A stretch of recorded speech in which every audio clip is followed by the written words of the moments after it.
Friends, ఇక్కడ మీరు చూస్తున్న పోతురాజు స్వామి విగ్రహం దగ్గరలో 1850-60 నుంచి ఉందండి.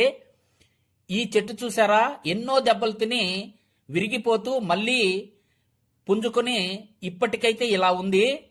ఇక్కడ మా కులస్తులే వాళ్ళు ఒక 6 కుటుంబాలు ఉండేవండి ఇక్కడ. అప్పుడు ఒల్లూరు రాజావారు వాళ్ళకు వేరే గ్రామం ఏర్పాటు చేశారు. ఇప్పుడైతే ఒక 100 ఇళ్ళు పైగా ఉన్నాయి. ఇదిగోనండి, అప్పుడు ఈ పొలాలన్నీ సేద్యం చేసుకునేవాళ్ళు. ఇప్పుడు కూడా ఈ పొలాలన్నీ వాళ్ళ పేరు మీదే ఉన్నాయి. ఈ స్వామికి వడపప్పు, బెల్లం, పానకం చేసి వర్షాలు రావాలని, పంటలు బాగా పండాలని మొక్కుకుంటారు. ఇదిగో ఇక్కడ చూడండి, మేఘాలైతే ఇప్పుడే పట్టినాయి. నైట్కి చూడండి, వర్షం కుంభవృష్టిలాగా కురిసిందండి. అది ఆ స్వామి మీద ఉన్న నమ్మకం. చూసారా, సాయంత్రం అండి ఇది.